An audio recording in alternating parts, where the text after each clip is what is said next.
पगारांची सरासरी 8,000, 12 कर्मचाऱ्यांची सरासरी 4,000 आणि उर्वरित कर्मचाऱ्यांचा पगारांची सरासरी किती मित्रांनो 14,000. म्हणजे तीन किंमत आहे मित्रांनो. दोन किंमत 4,000 आणि 14,000 कर्मचाऱ्यांसाठी, दोन्ही दोन प्रकारचे कर्मचाऱ्यांसाठी, आणि 8,000 मित्रांनो दोन्ही कर्मचाऱ्यांना एकत्रित कॉमन मध्ये मित्रांनो 8,000. बरोबर. तर या टाईपचे प्रश्न, या स्वरूपाचे प्रश्न नेहमी ऍलिगेशनने सॉल्व्ह करावे कसे. मित्रांनो या ठिकाणी 8,000 सरासरी किती मित्रांनो, या ठिकाणी इथं लिहितो मी, सरासरी किती 8,000 आहे. क्लिअर इथपर्यंत. ओके. 12 कर्मचाऱ्यांचा पगार किती मित्रांनो, या ठिकाणी 4,000 आणि उर्वरित कर्मचाऱ्यांचा पगार किती मित्रांनो 14,000.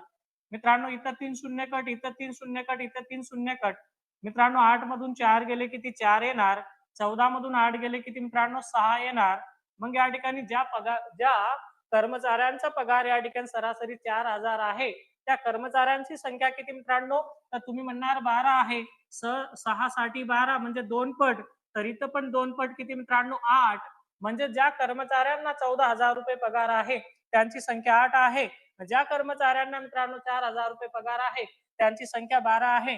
तर आहे त्या कार्यालयात एकूण किती कर्मचारी आहे, 12 प्लस 8. तर मित्रांनो त्या कार्यालयामध्ये 20 कर्मचारी आहे. किती कर्मचारी मित्रांनो, तर 20 आहे. चला त्यानंतर पुढे जाऊयात मित्रांनो पुढच्या प्रश्नाकडे.